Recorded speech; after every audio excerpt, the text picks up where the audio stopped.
Assalamualaikum warahmatullahi wabarakatuh. Kembali lagi di mata kuliah Islam Nusantara dan Kepesantrenan. Kali ini bersama kelompok 2 dengan saya sendiri Nikmah Firdausia, NIM T 2018-7033 dan rekan saya Miftahur Rahman, NIM T 2018-7027. Pada pembahasan kali ini kita akan membahas mengenai akulturasi budaya Islam Indonesia dengan 3 pokok pembahasan. Yang pertama ada Islam Nusantara memandang tradisi, yang kedua Islam dan akulturasi timbal balik dengan budaya lokal, kemudian yang ketiga akulturasi nilai Islam dengan budaya Indonesia. Untuk sebab yang pertama, Islam Nusantara memandang tradisi.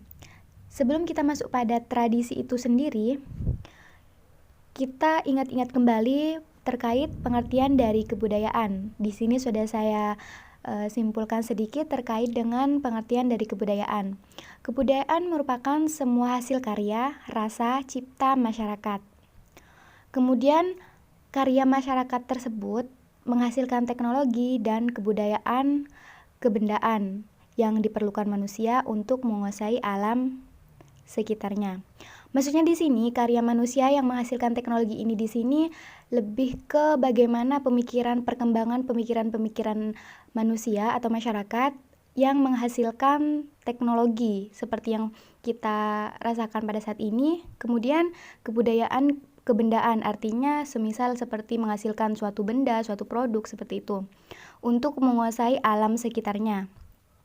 Artinya menguasai di sini dalam artian dapat menjalankan kegiatan-kegiatan atau memudahkan aktivitas-aktivitas masyarakat dalam kehidupan sehari-hari. Kemudian salah satu bagian dari budaya ini adalah tradisi.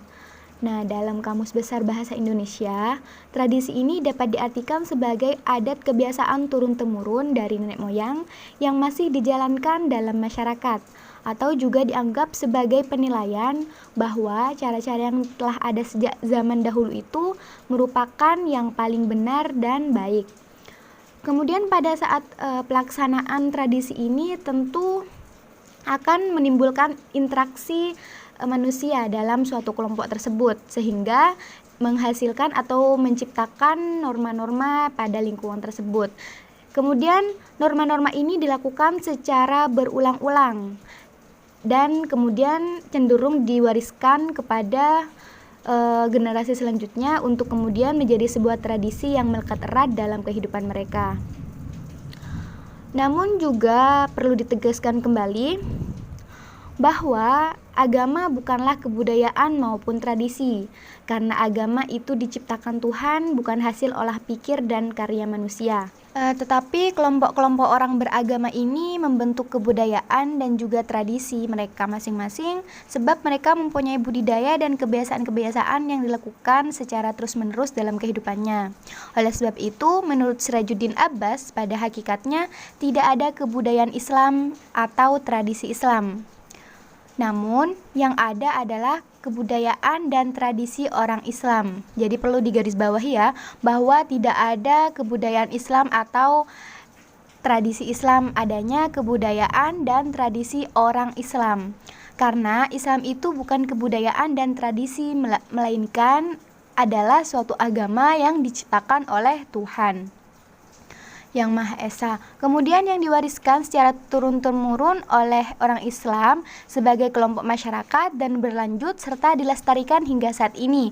Kemudian melembaga di tengah masyarakat yang kemudian dikenal dengan sebutan kebudayaan atau tradisi Islam yang berarti kebudayaan dan tradisi orang Islam. Kemudian yang ketiga, kita masuk pada Islam Nusantara memandang tradisi. Agama yang bersumber dari Al-Quran dan Hadis ini diyakini oleh pemeluk-pemeluknya bahwa dia adalah kebenaran yang tunggal. Akan tetapi pada saat ajaran yang bersifat transenden ini mulai bersentuhan dengan kehidupan manusia serta aspek sosio-kultural atau kebudayaan bersosialisasi yang melingkupinya, maka terjadilah berbagai penafsiran yang cenderung berbeda dan berubah-ubah. Dari perbedaan penafsiran ini lahirlah kemudian pemikiran-pemikiran dalam bidang fikih dan teologi atau ilmu ketuhanan yang berbeda. Selain itu, realitas ini pula yang pada akhirnya melahirkan tradisi keberagamaan kaum muslimin yang masing-masing menampakkan ciri khas dari kehidupannya.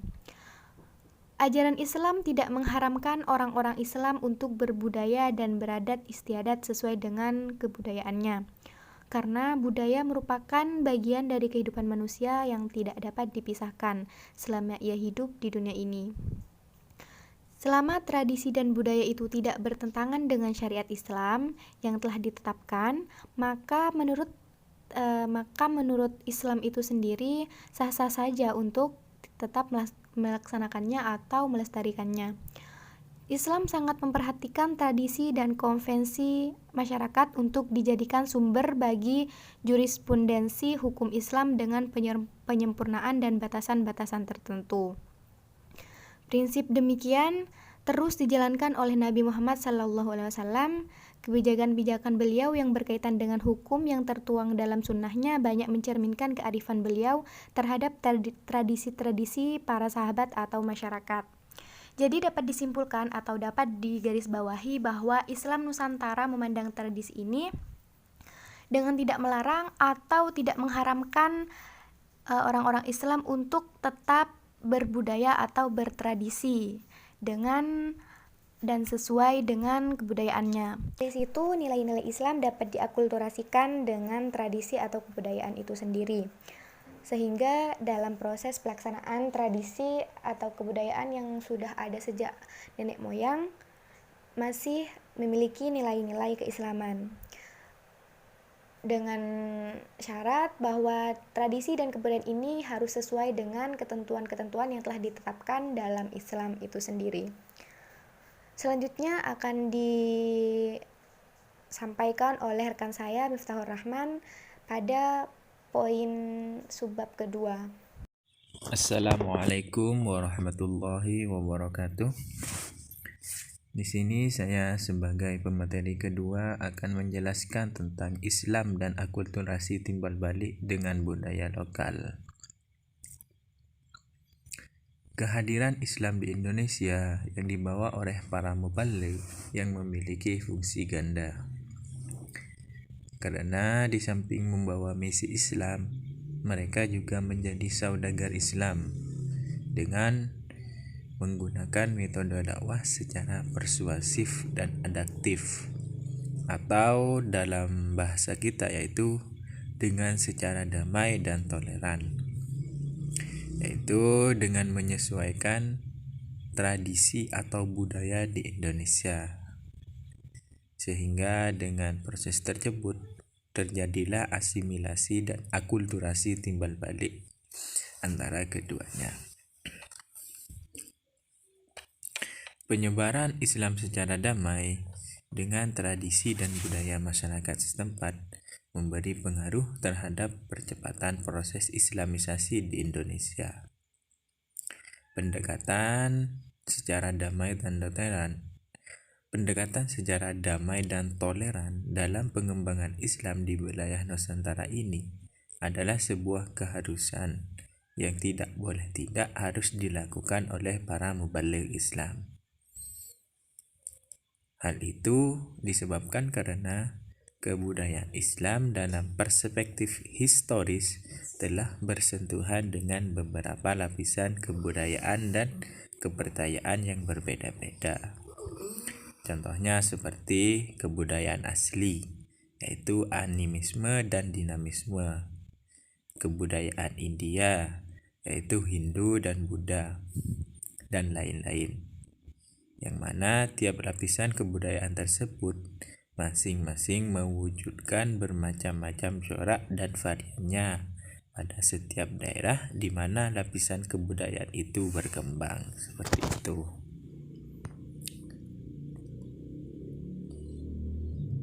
Yang selanjutnya yaitu sistem atau metode yang diterapkan oleh para mubaligh dalam menyiarkan Islam pada saat itu sama seperti yang dilakukan oleh Nabi Muhammad SAW bersama dengan para sahabatnya, yaitu ketika mereka mendakwakan Islam di Arab Saudi.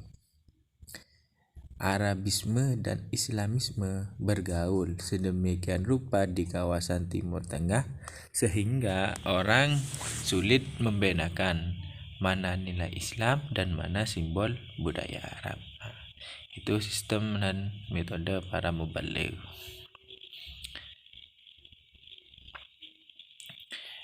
Ya, Nabi Muhammad tentu saja pada saat itu mendapat bimbingan langsung oleh Allah Subhanahu wa taala dengan cukup cerdik mengetahui sosiologi masyarakat Arab pada saat itu, sehingga beliau dengan tidak serta-merta menggunakan tradisi Arab untuk mengembangkan Islam.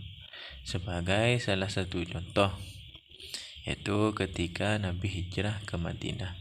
Masyarakat Madinah menyambutnya dengan iringan gendang sambil menyanyikan lagu Thala'al Badru Alaina.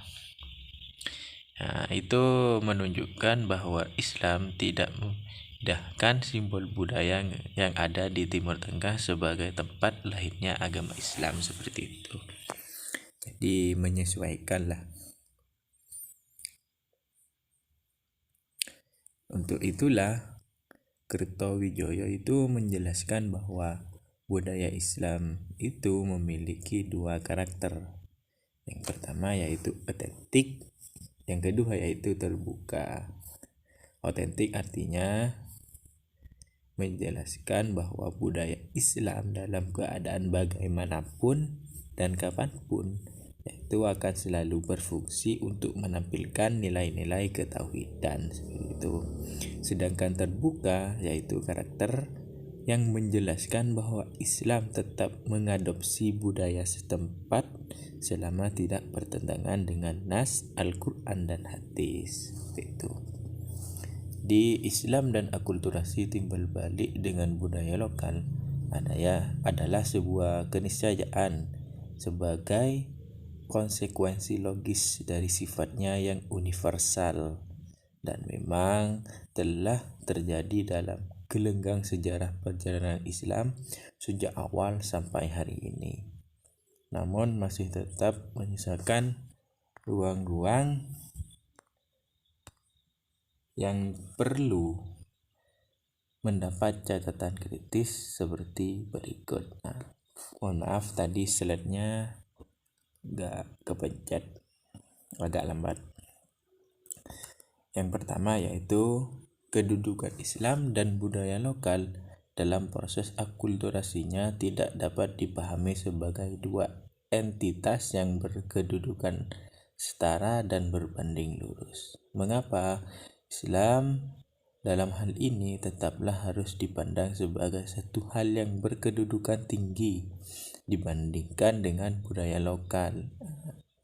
Jika dipahami sebagai dua hal yang setara, maka yang terjadi adalah sinkretisme seperti itu. Yang kedua yaitu akulturasi semestinya diartikan sebagai proses islamisasi, pengislaman. Artinya Islam datang ke suatu daerah tidak serta-merta menghapus seluruh tatanan nilai dan budaya masyarakat. Akan tetapi mengislamkan dalam konteks ini, akulturasi dapat diartikan yang pertama yaitu Islam membiarkan sambil mengakui beberapa nilai budaya lokal yang ternyata selaras dengan nilai-nilai Islam seperti itu. Yang kedua yaitu Islam menghapus atau mengharamkan beberapa bentuk budaya lokal yang secara nyata bertentangan dengan nilai-nilai dasar Islam. Seperti itu. Yang ketiga yaitu Islam mengganti isi dan nilai budaya lokal dengan nilai Islam. Sementara wadah atau bentuk formalnya tetap dipertahankan seperti itu. Singkatnya yaitu budaya lokal sejatinya itu didudukkan sebagai subordinasi dari Islam. Seperti itu. Kita ke poin 3-nya, yaitu bahwa pada kenyataannya proses akulturasi Islam dan budaya lokal tidak selamanya berjalan mulus, namun terkadang melenceng dari konsep Islam. Maksudnya, hal ini dapat diamati dalam konteks akulturasi Islam dan budaya lokal di beberapa wilayah, termasuk di Nusantara. Dalam banyak kasus sudah terjadi bukan akulturasi seperti pengertian di atas, maka justru yang terjadi adalah sinkretisme Islam dan budaya lokal. Contohnya yaitu seperti lahirnya agama Sikh di India, Islam Kejawen di Jawa, Islam Sasak di Lombok, dan kepercayaan komunitas Amatoa di Kajang, yaitu Sulawesi Selatan. Itu adalah contoh-contoh bentuk sinkretisme seperti itu. Selanjutnya yaitu tentang keluasan hukum Islam adalah satu bukti adanya ruang gerak dinamis. Ia merupakan implementasi objektif dari doktrin Islam yang meskipun berdiri di atas kebenaran mutlak atau kokoh, ia juga memiliki ruang gerak dinamis bagi perkembangan, pembaharuan, dan kehidupan sesuai dengan fleksibilitas ruang dan waktu. Jadi adanya akulturasi timbal balik antara Islam dan budaya lokal diakui juga dalam suatu kaidah fikih bahwa al-'adlu muhakkamah. Artinya yaitu adat dan kebiasaan suatu masyarakat adalah bisa menjadi pertimbangan hukum dalam Islam. Jadi adat dan kebiasaan suatu masyarakat atau bahasa lainnya yaitu budaya lokal yang baik itu bisa menjadi pertimbangan hukum dalam Islam. Jadi yang baik itu bisa dipertimbangkan jadi hukum dalam Islam. Islam sebagai agama dakwah pasti akan mengalami pergulatan dengan berbagai corak kebudayaan masyarakat setempat, termasuk di dalamnya budaya lokal. Namun yang patut dicermati bahwa dalam budaya lokal masih terdapat unsur-unsur sebagai berikut. Pertama yaitu sisa-sisa mitologi animisme dan dinamisme yang banyak ragamnya sesuai dengan luasnya wilayah. Kedua yaitu aktivisme berdasarkan ritual mitologi animisme dan dinamisme atau sinkretisme yang masih sangat nampak. Yang ketiga yaitu produk budaya, simbol-simbol religi juga masih banyak tersisa. Jadi akulturasi Islam dengan budaya lokal adalah suatu hal yang tidak dapat dipungkiri atau dihindari seperti itu. Hal ini akan lebih menjadi Islam. Jadi hal tersebut itu akan lebih menjadikan Islam itu sebagai rahmatan lil alamin dan salih likulli zamani wa makani. Jadi ajaran Islam itu diibaratkan sebagai filter yang akan menyaring adat atau budaya masyarakat selama tidak bertentangan dengan ajaran agama, terutama nilai-nilai ketauhidan yang bebas dari kemusyrikan. Maka hal itu dapat ditolerir, bahkan dapat dikembangkan sebagai hasanah budaya Islam dalam kehidupan bermasyarakat seperti itu. Mungkin hanya itu penjelasan singkat dari saya. Kurang dan lebihnya mohon maaf. Apabila masih ada yang kurang dipaham, bisa membaca makalahnya lebih lanjut karena di sana lebih lengkap pembahasannya. Akhiran, wassalamualaikum warahmatullahi wabarakatuh. Selanjutnya kita masuk pada pembahasan mengenai akulturasi Islam dengan budaya Indonesia. Jadi, Islam ini adalah agama yang berkarakteristik universal atau global dengan pandangan hidup mengenai persamaan, keadilan, kebebasan, dan kehormatan serta memiliki konsep teosentrisme yang humanistik sebagai nilai inti seluruh ajaran Islam. Kemudian, agama Islam itu juga mempunyai karakteristik yang dinamis, elastis, dan akomodatif dengan budaya lokal selama tidak bertentangan dengan prinsip-prinsip Islam itu sendiri. Permasalahannya terletak pada tata cara dan teknis pelaksanaannya.